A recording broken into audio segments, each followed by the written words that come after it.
Ini adalah kisah tentang sebuah rumah tua di Kalimantan, yang dipenuhi oleh ular piton. Ternyata ada rahasia besar di baliknya. Begini kisah lengkapnya. Sinta, seorang wanita parubaya dengan semangat yang tak pernah pudar, meskipun hidup kerap kali memberinya tantangan, memutuskan untuk membawa putranya, Damar, pindah ke sebuah rumah tua di desa terpencil. Rumah itu adalah peninggalan keluarga, diwariskan oleh kakeknya yang baru saja meninggal. Dengan keuangan yang semakin menipis setelah kehilangan pekerjaan di kota, Sinta melihat rumah tersebut sebagai satu-satunya harapan untuk memulai hidup baru. Meski terletak jauh dari keramaian, Sinta meyakinkan dirinya bahwa ini adalah keputusan terbaik demi masa depan Damar. Namun, rumah itu menyimpan sejarah yang kelam.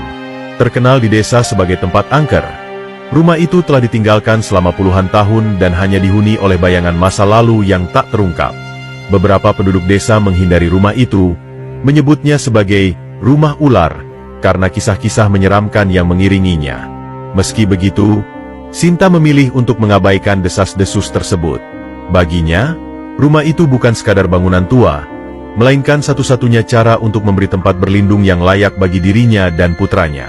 Saat mereka tiba di rumah itu, Damar, yang baru berusia 12 tahun, menatap bangunan besar dengan campuran rasa penasaran dan ketakutan, seolah-olah ia bisa merasakan rahasia yang tersembunyi di balik tembok-temboknya yang usang. Pagi pertama di rumah baru, Damar bangun lebih awal karena sulit tidur di malam sebelumnya. Dengan rasa ingin tahu yang khas anak seusianya, ia keluar ke pekarangan belakang untuk menjelajahi sekeliling. Namun, langkahnya terhenti ketika ia menemukan sesuatu yang membuat bulu kuduknya berdiri. Di tanah yang lembab dan ditumbuhi ilalang tinggi, ia melihat kulit ular yang mengelupas, besar dan memanjang. Salah satu kulit bahkan terlihat hampir 3 meter panjangnya, berkilau tipis di bawah cahaya matahari pagi. Beberapa kulit lainnya berserakan di sekitar, membentuk jejak yang menuju ke arah gudang tua di belakang rumah. Damar merasa kakinya seperti terpaku di tempat. Ia membayangkan ular sebesar apa yang bisa meninggalkan jejak semacam itu. Dengan tergesa-gesa, Damar berlari masuk ke dalam rumah dan memanggil ibunya. Sinta, yang sedang merapikan barang-barang di ruang tamu, mendapati putranya dengan napas terengah-engah dan wajah pucat. Ketika Damar menjelaskan temuannya, Sinta menanggapinya dengan senyum tenang, berusaha menenangkan putranya yang ketakutan. Itu cuma ular, Nak. Di desa seperti ini, ular memang biasa ada, katanya sambil menepuk bahu Damar. Malam pertama di rumah tua itu ternyata lebih mencekam dari yang Sinta dan Damar bayangkan. Di tengah keheningan desa yang hanya diisi suara jangkrik dan gemerisik dedaunan, tiba-tiba terdengar suara desis panjang yang menggetarkan udara. Bunyi itu seolah berputar-putar di sekitar rumah, kadang terdengar jauh, lalu mendekat dengan cepat. Damar, yang berbaring di kamar kecilnya, mendengar bunyi berat seperti sesuatu merayap di atas atap. Ia memandangi langit-langit kayu tua dengan mata melebar, membayangkan makhluk besar yang melata di atas mereka. Sinta, yang terjaga karena suara-suara itu, berusaha menenangkan dirinya. Mungkin hanya hewan liar biasa, bisiknya kepada dirinya sendiri, meskipun jantungnya berdegup kencang. Suara itu berlangsung sepanjang malam, membuat mereka berdua sulit memejamkan mata. Keesokan paginya, sinar matahari yang hangat tidak mampu menghapus suasana menyeramkan malam sebelumnya. Ketika keluar rumah, mereka menemukan jejak besar di halaman tanah yang lembab. Jejak itu tampak seperti alur panjang dengan pola sisik yang dalam, seolah-olah sesuatu yang berat telah merayap melewati sana. Tidak hanya itu, Damar juga menunjukkan kepada ibunya bekas yang sama di dinding kayu belakang rumah. Garis-garis itu seperti bekas gesekan tubuh ular besar. Sinta memeriksa sekeliling dengan hati-hati, berusaha mencari tanda-tanda lain. Kekhawatiran yang ia pendam semakin membuncah, tetapi ia tidak ingin menunjukkan rasa takut di depan Damar. Mungkin hewan besar yang lewat saja, katanya dengan suara yang dibuat setenang mungkin. Namun, di dalam hatinya, ia mulai merasa rumah ini menyimpan rahasia yang jauh lebih mengerikan dari yang ia duga. Hari itu, Sinta sedang menyapu teras rumah ketika seorang lelaki tua bertongkat berjalan mendekat. Pak Jaya, tetua desa yang terkenal bijak sekaligus dihormati karena pengetahuannya tentang alam dan legenda setempat, datang dengan langkah pelan namun tegas. Wajahnya penuh dengan kerutan usia, tetapi sorot matanya tetap tajam. Ia menyapa Sinta dengan ramah, tetapi tidak lama kemudian, pembicaraan berubah menjadi lebih serius. Rumah ini punya sejarah panjang, Bu Sinta, katanya sambil menatap ke arah bangunan tua yang berdiri kokoh namun suram. Keluarga di desa ini tahu, rumah ini lebih dari sekadar peninggalan. Rumah ini adalah sarang. Sinta mengernyitkan dahi, merasa tidak nyaman dengan nada bicaranya yang penuh peringatan. Pak Jaya menjelaskan bahwa rumah itu, selama puluhan tahun, telah menjadi habitat ular piton besar. Bukan hanya satu atau dua, melainkan puluhan ekor. Ia menceritakan kisah kakek Sinta yang dulu dikenal sebagai penjaga hutan dan pembela ular-ular besar yang sering diburu oleh manusia. Kakeknya membawa ular-ular itu ke rumah ini untuk melindungi mereka dari ancaman pemburu. Namun, setelah kakeknya meninggal dan rumah itu dibiarkan kosong, ular-ular tersebut tetap tinggal dan berkembang biak. Pak Jaya menghela napas panjang sebelum berkata, mereka menganggap tempat ini rumah mereka, dan mereka tidak akan menyerahkannya begitu saja. Ia menyarankan agar Sinta dan Damar segera meninggalkan rumah itu, tetapi Sinta hanya tersenyum getir. Dengan keterbatasan ekonomi dan tidak ada tempat lain untuk dituju, pindah bukanlah pilihan. Terima kasih atas peringatannya, Pak Jaya, tapi saya tidak punya tempat lain, jawabnya dengan suara pelan, meskipun dalam hati ia mulai merasa bimbang. Pak Jaya hanya mengangguk. Matanya menyiratkan keprihatinan. Sebelum pergi, ia berpesan, berhati-hatilah, Bu Sinta. Jika Anda menghormati mereka, mungkin mereka akan membiarkan Anda hidup.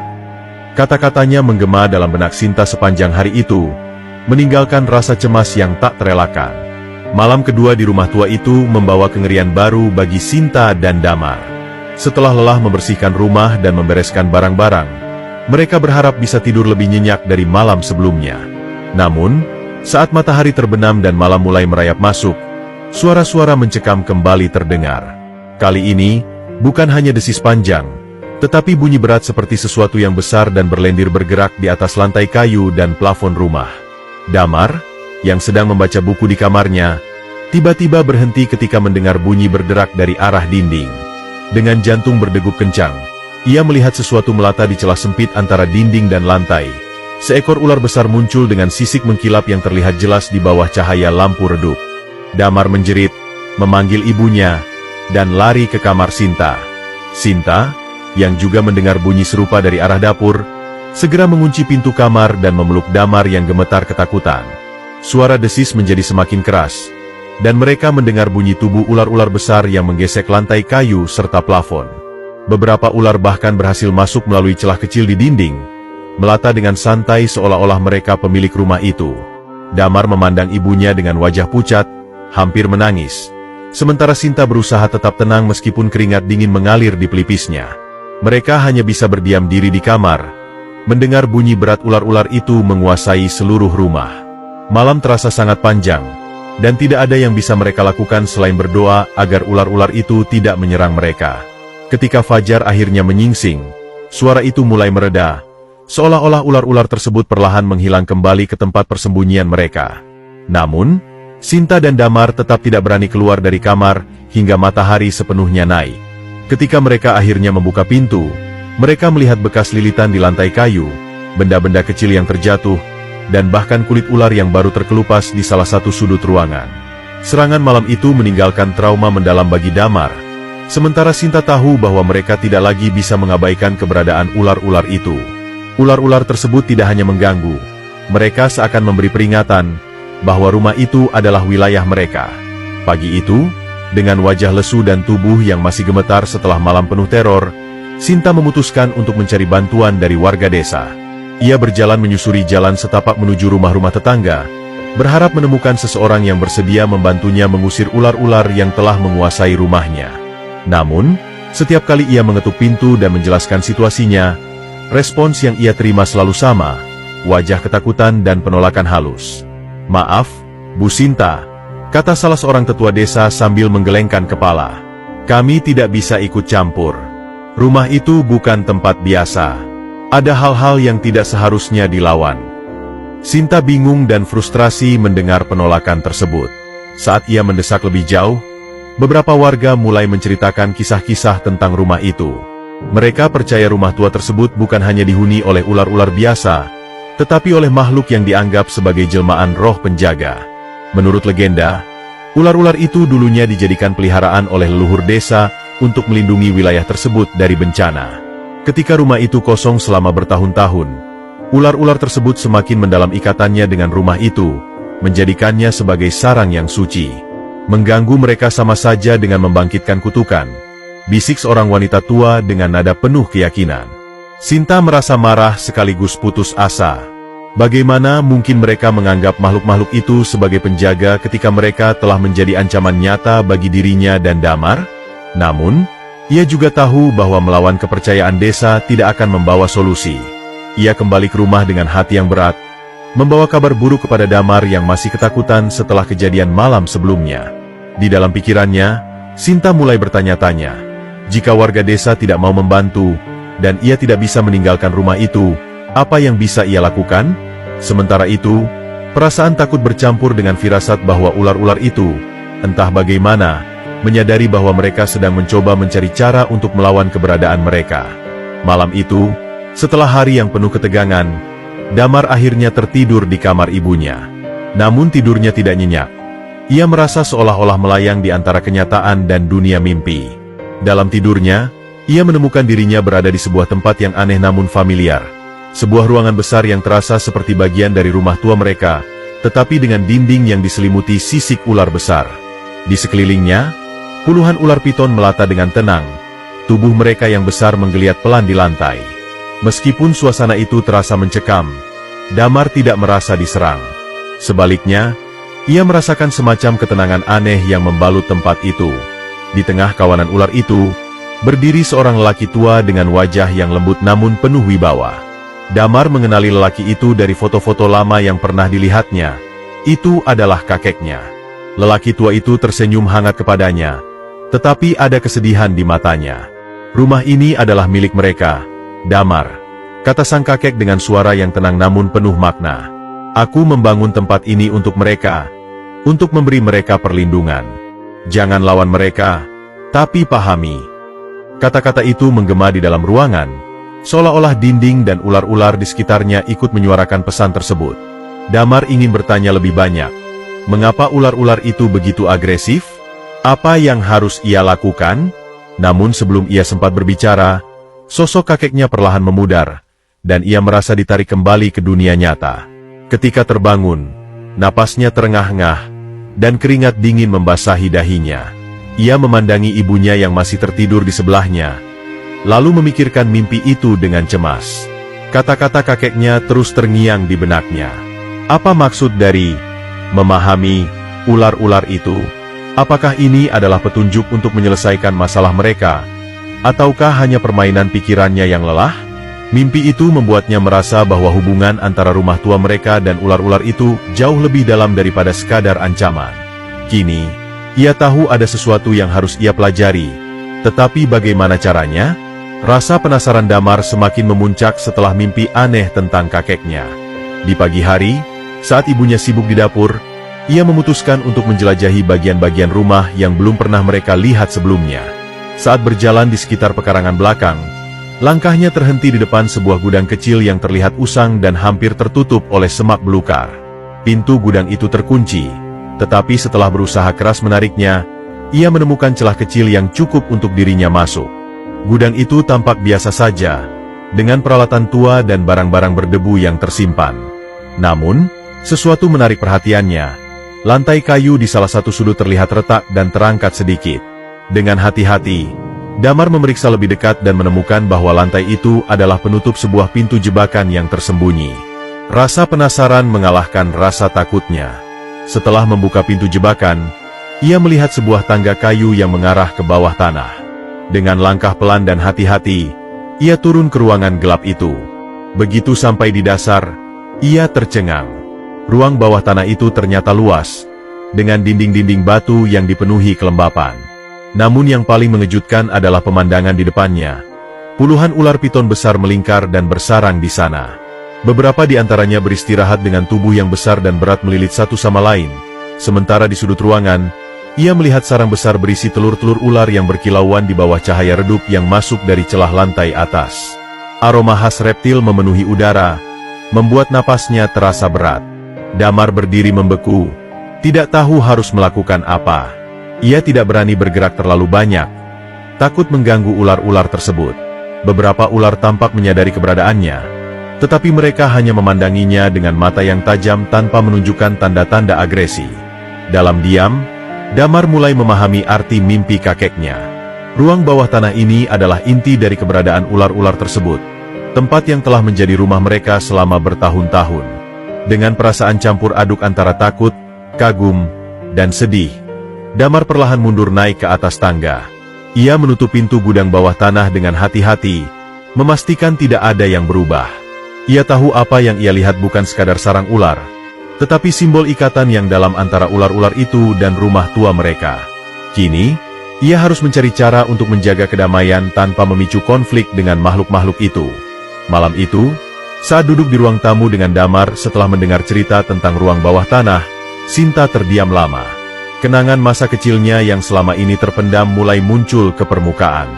Rumah tua ini, meskipun sekarang terasa asing dan menakutkan, pernah menjadi tempat yang penuh kehangatan baginya. Ia ingat bagaimana ayahnya, seorang penjaga hutan yang dikenal dengan keberaniannya, sering membawa pulang hewan-hewan liar yang terluka atau kehilangan habitat. Namun, dari semua hewan yang pernah ia lihat, ular-ular besar adalah yang paling sering dibawa ke rumah ini. Ayahnya memiliki hubungan yang unik dengan ular-ular tersebut. Ia memperlakukan mereka bukan sebagai ancaman, tetapi sebagai makhluk yang membutuhkan perlindungan. Ayahnya sering bercerita kepada Sinta kecil bahwa ular-ular besar itu, terutama piton, adalah bagian penting dari ekosistem. Mereka menjaga keseimbangan alam, dan tugas manusia adalah melindungi mereka dari bahaya yang diciptakan manusia lain. Sinta masih ingat betapa ia sering duduk di serambi rumah, memperhatikan ayahnya merawat ular-ular yang terluka atau lemah. Ayahnya akan menyiapkan sarang yang nyaman di gudang belakang, dan memastikan mereka mendapatkan makanan yang cukup sampai mereka bisa kembali ke hutan. Namun, tidak semua ular pergi. Beberapa memilih tinggal di sekitar rumah, menjadikan tempat ini sebagai rumah baru mereka. Mereka adalah penjaga, Sinta, kata ayahnya suatu hari. Jika kau menghormati mereka, mereka akan menghormatimu. Kenangan itu membawa perasaan campur aduk bagi Sinta. Ia mulai memahami mengapa rumah ini begitu erat kaitannya dengan ular-ular besar. Mereka bukan hanya makhluk liar yang kebetulan tinggal di sini. Mereka adalah bagian dari warisan yang ditinggalkan ayahnya. Namun, ia juga merasa bersalah karena telah melupakan hubungan ini selama bertahun-tahun. Ketika ia meninggalkan rumah ini untuk mencari kehidupan di luar desa, ia meninggalkan semua itu di belakangnya. Kini, ular-ular tersebut telah berkembang biak, menjadikan rumah ini benar-benar milik mereka. Sinta memandang Damar yang duduk di sampingnya.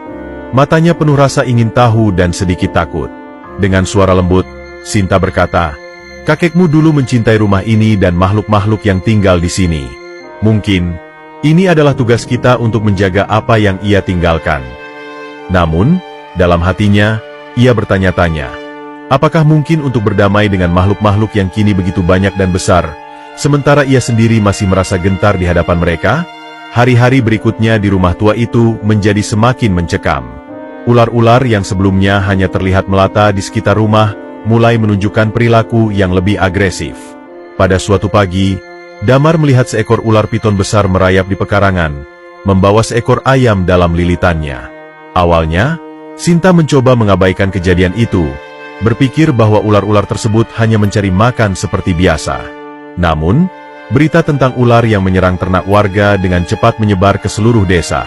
Beberapa ayam dan bebek milik tetangga ditemukan mati dengan bekas lilitan dan gigitan, memicu kemarahan warga yang sudah lama merasa resah dengan keberadaan rumah tua itu. Warga mulai berdatangan ke rumah Sinta, membawa serta kemarahan dan ketakutan mereka.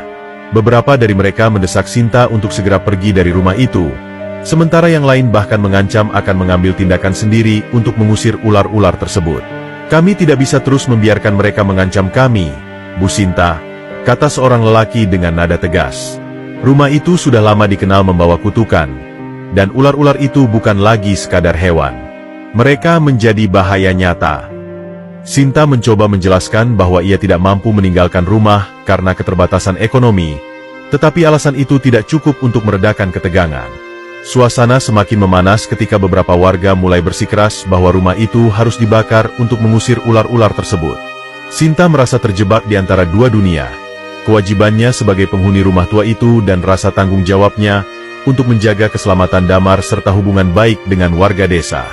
Di satu sisi, ia memahami ketakutan warga, tetapi di sisi lain, ia merasa ada sesuatu yang lebih besar yang mengikat ular-ular itu dengan rumah ini. Konflik ini semakin membuat Sinta tertekan. Sementara Damar yang mendengar percakapan ini hanya bisa diam dengan wajah penuh kecemasan. Di tengah kegelisahan itu, Sinta tahu bahwa ia harus menemukan cara untuk mengatasi situasi ini sebelum semuanya lepas kendali. Namun, bagaimana caranya menjinakkan amarah baik dari ular-ular maupun manusia yang merasa terancam? Pertanyaan itu terus menghantuinya, seperti desis ular yang bergema di malam hari. Malam itu, setelah warga desa pulang dengan ancaman dan tuntutan mereka, Sinta duduk termenung di ruang tamu yang remang-remang. Suara desis ular terdengar samar dari sudut-sudut rumah, seperti gema yang memperkuat rasa bersalah di hatinya.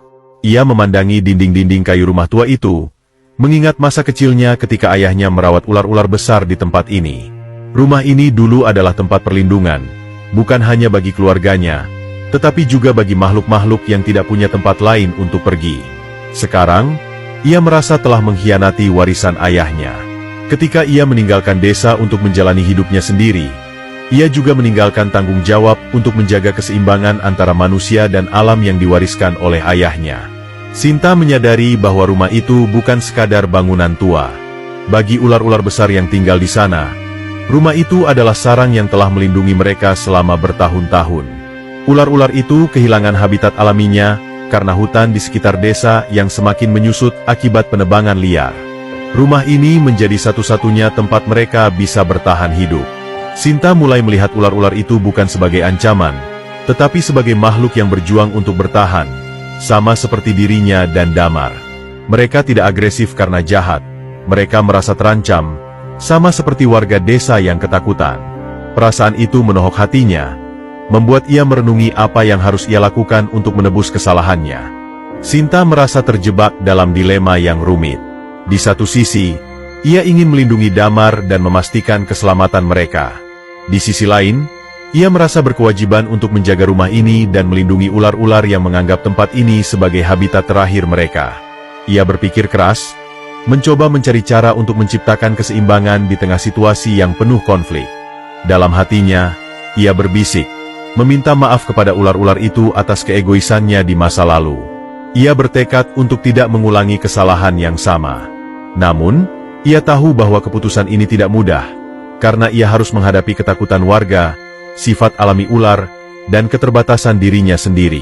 Pertanyaan terbesar yang menghantui pikirannya adalah, bagaimana caranya ia bisa berdamai dengan ular-ular itu tanpa kehilangan rumah ini atau menempatkan keluarganya dalam bahaya?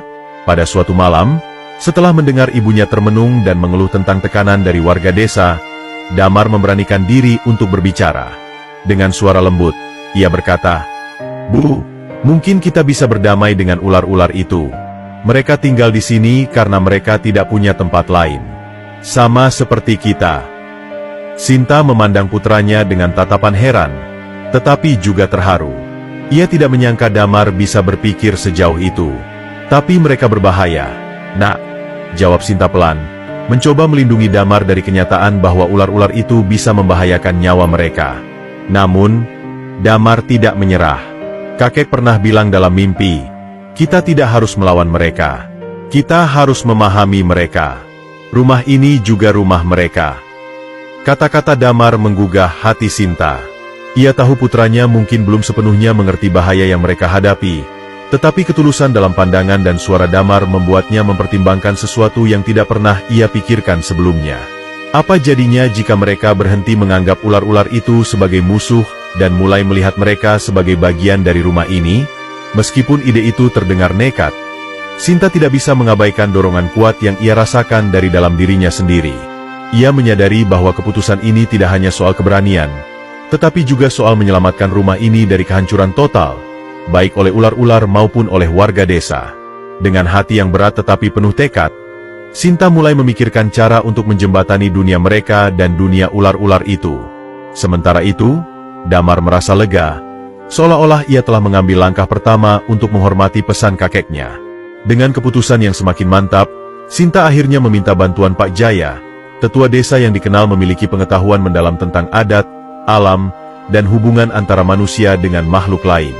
Meski awalnya ragu, Pak Jaya setuju membantu mereka setelah mendengar keyakinan Damar bahwa ular-ular tersebut tidak harus dilawan, tetapi dipahami. Jika kau benar-benar ingin berdamai, maka niatmu harus tulus, ujar Pak Jaya dengan nada serius. Ia menjelaskan bahwa ular-ular itu bukan hanya sekadar makhluk liar. Mereka telah menjadikan rumah tersebut sebagai bagian dari hidup mereka, hampir seperti keluarga. Ritual penyucian bukan hanya untuk mengusir ketegangan, tetapi juga untuk menyampaikan kepada ular-ular bahwa mereka tidak bermaksud mengambil alih atau merusak habitat. Di hari yang telah ditentukan, Sinta, Damar, dan Pak Jaya mempersiapkan segala sesuatunya. Pak Jaya membawa berbagai perlengkapan ritual, dupa wangi, daun-daun yang dianggap sakral, serta kain putih yang melambangkan perdamaian. Mereka memilih waktu senja, saat suasana desa mulai sepi dan rumah tampak lebih tenang. Di halaman belakang, di dekat pintu masuk ruang bawah tanah tempat sarang ular berada, Pak Jaya mulai memimpin ritual dengan hikmat. Ia menyalakan dupa, menyebarkan asapnya ke udara, dan melantunkan mantra-mantra dalam bahasa kuno yang bahkan Sinta tidak sepenuhnya mengerti. Suara itu, meski asing, terasa menenangkan, seolah-olah menciptakan harmoni dengan lingkungan di sekitar mereka. Sinta dan Damar mengikuti instruksi dengan hati-hati, menaruh kain putih di tanah sebagai simbol niat damai. Pak Jaya meminta mereka untuk berbicara dari hati mereka. Katakan niat kalian dengan jujur. Mereka mungkin tidak bicara seperti kita, tapi mereka bisa merasakan. Damar, dengan suara pelan tapi penuh keyakinan, berbicara kepada ular-ular itu. Kami tidak ingin mengusir kalian. Kami hanya ingin tinggal bersama di rumah ini tanpa saling mengganggu. Rumah ini milik kalian juga. Sinta, meskipun merasa gugup, mengikuti langkah putranya, memohon pengertian dari ular-ular tersebut. Ketika malam semakin gelap, suara desis samar mulai terdengar dari arah sarang. Ular-ular besar mulai muncul satu persatu, melata perlahan di sekitar mereka. Sinta merasa takut, tetapi tetap berdiri tegak, mengingat pesan Pak Jaya bahwa ketulusan adalah kunci. Ular-ular itu tampak tenang, seolah-olah mendengarkan. Pak Jaya melanjutkan dengan langkah terakhir ritual, menaburkan air dari dedaunan di sekitar mereka, mengakhiri dengan doa penuh penghormatan. Setelah beberapa saat, ular-ular itu perlahan kembali ke sarang mereka tanpa menunjukkan agresi. Meskipun tidak ada kata-kata atau tanda yang jelas, Sinta dan Damar merasa ritual ini telah menyampaikan pesan mereka. Malam itu, rumah terasa lebih damai, dan mereka merasa untuk pertama kalinya ada harapan untuk hidup berdampingan dengan makhluk-makhluk tersebut. Setelah ritual penyucian di halaman belakang, Sinta dan Damar masuk kembali ke rumah dengan perasaan bercampur aduk antara harapan dan ketegangan. Namun, yang terjadi selanjutnya membuat mereka terkejut. Dari semua penjuru rumah, ular-ular besar mulai muncul. Mereka merayap perlahan dari bawah lantai, dinding retak, dan bahkan dari plafon, menciptakan suasana yang mencekam. Cahaya lampu yang redup membuat sisik mereka berkilauan, dan desis mereka menggema di seluruh rumah seperti orkestra yang menegangkan. Sinta memeluk Damar erat, tubuhnya gemetar, tetapi ia tahu bahwa ini adalah ujian dari ritual yang telah mereka lakukan. Damar, meskipun ketakutan, tetap mengingat mimpi tentang kakeknya. Ia mengambil selimut tua milik kakeknya yang telah ia siapkan sejak awal. Selimut itu adalah barang kesayangan kakeknya yang dulu sering digunakan saat menjaga ular-ular di rumah ini. Dengan keberanian yang tidak disangka-sangka, Damar maju beberapa langkah ke tengah ruangan, mendekati ular-ular yang melata semakin dekat. "Kami tidak ingin menyakiti kalian," katanya dengan suara bergetar tetapi penuh keyakinan. Ia meletakkan selimut itu di lantai di hadapan kawanan ular. "Kakekku mencintai kalian, dan aku ingin melakukan hal yang sama. Rumah ini milik kita bersama." Sinta memandang putranya dengan campuran rasa takut dan bangga. Ular-ular besar itu tampak berhenti, seolah-olah mereka memperhatikan gerak-gerik Damar. Ketika suasana di rumah itu mencapai puncaknya, seekor ular terbesar dari kawanan itu maju ke depan. Tubuhnya begitu besar dan panjang, dengan sisik hitam mengilap yang memantulkan cahaya redup dari lampu ruangan. Gerakannya perlahan, namun penuh kewibawaan, seolah-olah ular itu bukan hanya pemimpin kawanan, tetapi juga penjaga rumah tersebut. Damar, yang berdiri tegak dengan selimut tua kakeknya di tangannya, merasa ketakutan tetapi juga terpaku oleh kehadiran makhluk itu. Ia tidak mundur, meskipun tubuhnya gemetar. Ia tahu bahwa inilah saatnya membuktikan ketulusan niatnya untuk berdamai. Ular itu berhenti tepat di depan Damar. Kepala besar dan beratnya sejajar dengan dada bocah itu. Mata hitamnya yang dalam menatap langsung ke mata Damar, seolah-olah membaca pikirannya. Perlahan, ular itu mengangkat bagian tubuhnya dan melingkarkan sebagian kecil lilitannya di sekitar kaki Damar. Sinta yang menyaksikan dari dekat hampir menjerit, tetapi ia menahan dirinya, percaya bahwa Damar tahu apa yang dilakukannya. Ular itu tidak menunjukkan tanda-tanda agresi. Lilitannya terasa ringan, seperti sebuah isyarat penerimaan. "Terima kasih," bisik Damar dengan suara lirih tetapi tulus. Matanya berkaca-kaca. Saat itu, sesuatu yang luar biasa terjadi. Ular-ular lain yang sebelumnya gelisah dan melata di sekitar rumah perlahan berhenti bergerak. Mereka mulai tenang, melingkar di tempat masing-masing tanpa tanda-tanda ancaman. Suasana di rumah itu berubah drastis. Dari ketegangan yang mencekam menjadi ketenangan yang hampir magis. Sinta merasakan air matanya mengalir tanpa sadar. Ia tidak tahu apa yang terjadi, tetapi ia merasa seolah-olah rumah itu dan seluruh penghuninya, manusia maupun ular, akhirnya mencapai suatu titik kesepakatan. Ular besar itu perlahan melepaskan lilitannya dari kaki Damar, lalu mundur kembali ke tengah kawanan, meninggalkan selimut tua kakek Damar di tempatnya. Dalam hati, Sinta merasakan sesuatu yang dalam, sebuah hubungan tak terlihat antara mereka dan makhluk-makhluk itu. Malam itu, ia menyadari bahwa ular-ular tersebut bukan hanya sekadar penghuni rumah. Mereka adalah penjaga, saksi bisu dari sejarah keluarganya, dan bagian tak terpisahkan dari tempat itu. Untuk pertama kalinya, ia merasa bahwa mungkin saja mereka bisa hidup berdampingan, asalkan ada rasa saling menghormati. Momen itu menjadi awal dari harapan baru bagi Sinta dan Damar di rumah tua yang penuh misteri ini. Sejak malam itu, sesuatu yang ajaib seolah terjadi di rumah tua tersebut. Ular-ular besar yang sebelumnya sering melata di seluruh rumah, bahkan memasuki ruang-ruang utama, tampaknya mulai mengerti batasan yang tidak diucapkan. Mereka secara perlahan kembali ke ruang bawah tanah dan area belakang rumah, tempat yang selama ini menjadi sarang alami mereka. Tidak ada lagi ular yang terlihat di dapur, kamar tidur, atau ruang tamu. Keheningan yang kembali menghuni rumah itu membawa rasa lega bagi Sinta dan Damar. Seolah-olah ular-ular tersebut telah menerima kehadiran mereka tanpa perlu ada konflik lagi. Sinta menyadari bahwa perubahan ini bukan kebetulan. Ritual penyucian, momen haru dengan pemimpin kawanan ular, dan niat tulus mereka untuk berdamai mungkin telah menyampaikan pesan kepada makhluk-makhluk itu. Meski tidak ada kata-kata atau tanda yang jelas, ular-ular tersebut tampaknya memahami bahwa rumah itu kini bukan hanya milik mereka, tetapi juga tempat berlindung bagi Sinta dan Damar. Sinta merasa hubungan yang rumit namun indah telah terjalin. Rumah tua itu, yang dulunya dianggap sebagai tempat kutukan, kini menjadi simbol dari keseimbangan yang langka antara manusia dan alam. Di sisi lain, warga desa juga mulai merasakan dampak positif dari perubahan ini. Tidak ada lagi ayam atau ternak yang hilang karena serangan ular. Warga yang sebelumnya marah dan takut mulai merasa bahwa ular-ular tersebut tidak lagi menjadi ancaman bagi mereka. Meski masih menjaga jarak dengan rumah itu, beberapa dari mereka mulai mengakui bahwa Sinta dan Damar berhasil melakukan sesuatu yang tidak pernah mereka bayangkan, berdamai dengan kawanan ular besar yang selama ini menjadi momok. Sinta merasa lega, tetapi ia juga tahu bahwa ini adalah hubungan yang harus dijaga. Dengan Damar di sisinya, ia berjanji untuk memastikan bahwa rumah ini tetap menjadi tempat yang aman bagi mereka dan ular-ular itu. Dalam keheningan malam, Sinta sering memandangi pintu ruang bawah tanah dengan perasaan tenang, yakin bahwa kesepakatan tak terucap antara mereka dan penghuni lama rumah ini telah membawa kedamaian yang baru. Seiring berjalannya waktu, Damar mulai merasa lebih nyaman dengan keberadaan ular-ular di sekitar rumah mereka. Ular-ular besar yang dulu membuatnya ketakutan kini menjadi bagian dari kehidupan sehari-harinya. Meskipun mereka jarang terlihat di area rumah utama, Damar sesekali mendapati ular kecil tersesat di dekat dapur atau halaman depan. Alih-alih merasa takut, Damar mulai menganggap ular-ular tersebut sebagai bagian dari keluarga besar yang tinggal di rumah tua itu.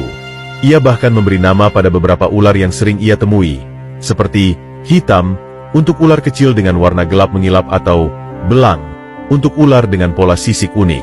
Suatu pagi, Damar menemukan seekor ular kecil yang tampak lemah dan kehilangan arah di dekat pintu dapur. Dengan hati-hati, ia mengambil mangkuk kecil dan mengisinya dengan air, lalu meletakkannya di dekat ular tersebut. Ular itu tampak ragu-ragu pada awalnya, tetapi akhirnya mendekat dan minum dengan perlahan. Damar tersenyum puas, merasa bahwa ia telah melakukan sesuatu yang baik. Ia bahkan mulai memberi makan ular kecil itu dengan sisa daging dari dapur, yang membuat ibunya, Sinta, sedikit terkejut tetapi akhirnya menerima kebiasaan baru itu.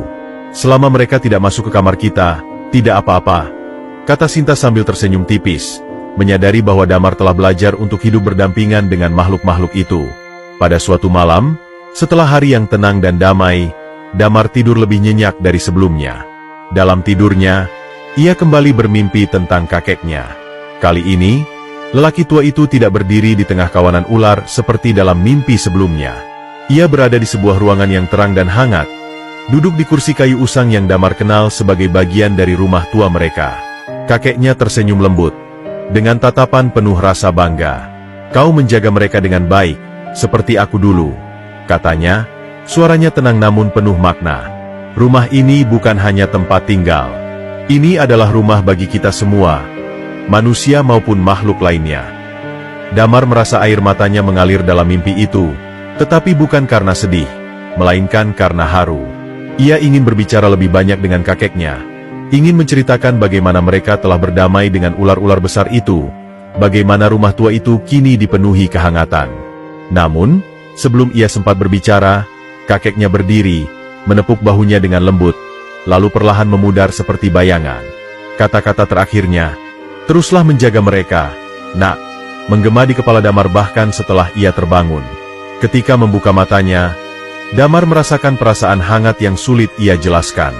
Ia menatap langit-langit kamar, mengingat kembali mimpi itu dengan hati yang penuh harapan. Rumah tua mereka yang dulunya terasa dingin dan menakutkan kini menjadi tempat yang hidup, tempat di mana ia dan ibunya dapat membangun masa depan yang baru. Ia tersenyum, merasa bahwa kakeknya tidak benar-benar pergi, tetapi tetap hadir melalui warisan cinta dan tanggung jawab yang ia tinggalkan. Bagi Damar, rumah itu kini bukan hanya sebuah bangunan tua, tetapi simbol dari keberanian, pengertian, dan harmoni. Sinta, yang melihat putranya tersenyum di pagi hari itu, merasa lega. Ia tahu bahwa keputusan mereka untuk bertahan di rumah itu, meskipun penuh tantangan, adalah keputusan yang benar. Bersama-sama, mereka kini memiliki harapan baru untuk masa depan. Rumah tua itu, dengan semua kisahnya, telah menjadi bagian tak terpisahkan dari perjalanan hidup mereka, tempat di mana mereka belajar bahwa cinta dan penghormatan kepada alam dapat menciptakan kedamaian yang abadi. Dan untuk Damar, mimpi itu menjadi pengingat bahwa apa yang mereka lakukan bukan hanya untuk mereka sendiri, tetapi juga untuk menghormati warisan keluarga dan makhluk-makhluk yang telah lama menjaga rumah tersebut.